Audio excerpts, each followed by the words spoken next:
According to the Sioux Empire Trap, Neuter, and Release Coalition, or TNR, the Sioux Falls area has about 30 to 35,000 stray cats roaming around town. Yeah, not only does that cause issues for local shelters, it can also raise some public health concerns with unvaccinated cats.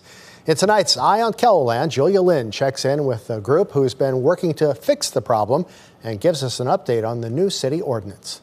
The Sioux Empire TNR Coalition was formed just a few years ago when founder Matt Tugis brought forward a city ordinance that would allow his organization to neuter, vaccinate, and microchip stray cats in town. Since the ordinance passed in January, the volunteer-based team has now been able to fix over 250 feral cats. We need to be fixing around 550 cats a year in order to start making a dent. So give us a couple years, and we're definitely on pace to do that this year. I have no doubt in my mind we'll do that. Tugis says the Sioux Falls area has an above average amount of strays, making its work even more impactful. We had a slow kitten spring, but it's coming back with a vengeance now. It's bad.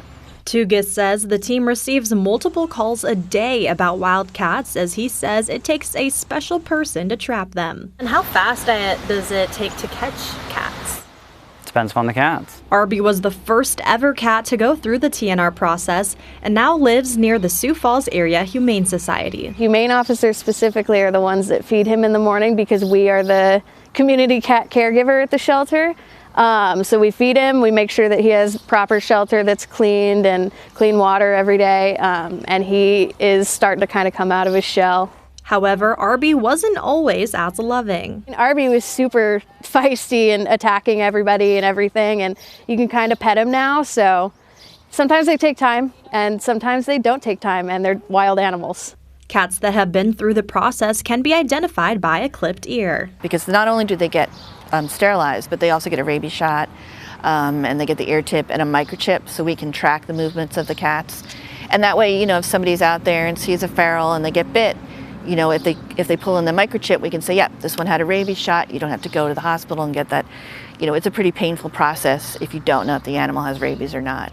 Not only does TNR trap, fix, and release street cats, it also finds cats that are adoptable. Ultimately, what we're doing is for people. Some of the people come and adopt cats as ESAs, or, it's a child who needs a companion, or an older adult, a senior who might, be kind of lonely. So these cats bring so much to people's lives that, to me, I'm not just helping cats, I'm also helping people.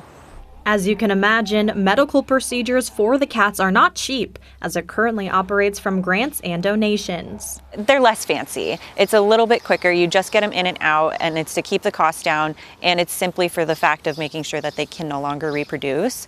So it makes things go a lot quicker, a lot smoother. You can get a lot more done in a day.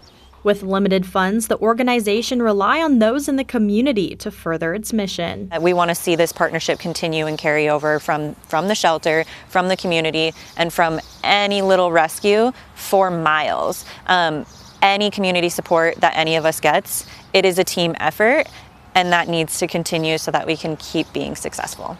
The nonprofit's latest supporters include Mackenzie River in downtown Sioux Falls, who donated 20% from its meals to the group. As a cat owner myself, I felt very passionate about this group, especially their mission of just providing a better quality of life for cats that roam around.